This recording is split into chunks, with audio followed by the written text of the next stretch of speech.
Old money versus new money. The importance of gold and yellow in The Great Gatsby.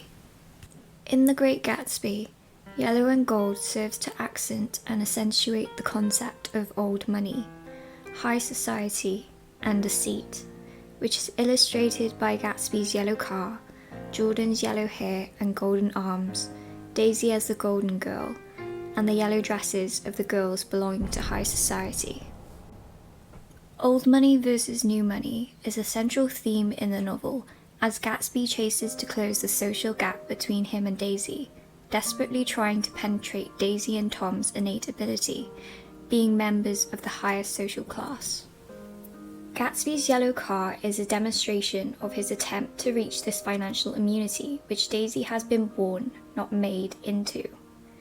Daisy herself, rather than any material item, is the golden girl. Her voice was full of money. She has an unattainable aura of the king's daughter, with an inexhaustible charm. She herself is priceless. She's the epitome of old money, the commodity Gatsby cannot have, but desperately wants.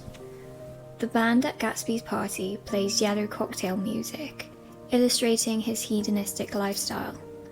The line, "on buffet tables, bewitched to a dark gold," relates Gatsby to the illusion of Midas, through the operative emphatic gold at the end, bewitching anything to gold with their golden touch. The allusion to Midas is important, as Daisy, high in a white palace, the king's daughter, the golden girl, is similar to Midas's daughter, living a perfect life in theory, but weighed down by the materialistic golden sheen. With King Midas, his daughter, turned to gold, gleaming but lifeless, is similarly tainted by the golden touch. Like Midas, Gatsby becomes greedy. Daisy cries, "You want too much. I love you now, isn't that enough?" The display of hurt when Daisy functions outside of Gatsby's projected paradigm demonstrates that Gatsby wants Daisy as merely the woman he built up in his imagination, rather than the reality of who she is. Even Nick admits that Daisy tumbled short of his dreams, not through her own fault, but because of the colossal vitality of his illusion. It had gone beyond her, beyond everything. Gatsby, like Midas, resorts to extreme lengths to obtain his goal, which involves dallying in illegal activity. It's not that Gatsby loves Daisy, but rather everything she represents. She is the ultimate trophy. Midas, caring deeply for his daughter, shares parallel with Gatsby, as his greed ends up destroying her. Gatsby had the fame and the money, but that wasn't enough. He strived for the impossible. Somebody told me they thought he killed a man, dramatizes the uncertainty and mystery about Gatsby. Because little is known about Gatsby, it's impossible for people to assign him a social status, initially. Subsequently, he doesn't become inferior at this point. In making Gatsby a soldier, Fitzgerald both eliminates and highlights the issue of social class.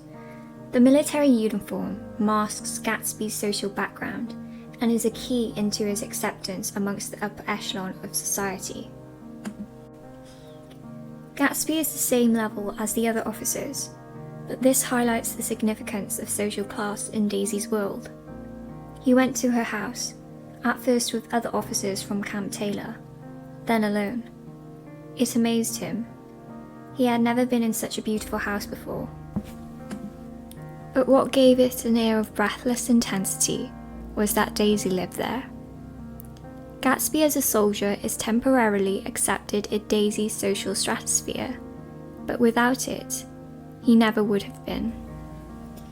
It is also interesting to note that Jordan is described as having a golden shoulder, despite the fact that the construction of Jordan's character does not necessarily embody the cliched archetypes of women in the 20th century, as she does not conform to the social standard of American femininity in the 1920s. She is accepted without any real effort. It is never clarified whether Jordan has a big house, and her financial situation is unknown, but without trying, she is part of that society, while Gatsby is not, despite his efforts. Jordan's hair is described with the darker shade as autumn leaf, which can signify deception and/or untruthfulness. The symbolism of yellow fluctuates in meaning depending on the hue and saturation. Darker shades of yellow may connote privacy, deceit, etc. According to Nick, Jordan is incurably dishonest, which is evidenced by the accusation that she had cheated in her first prominent golf tournament by repositioning the ball from a bad lie.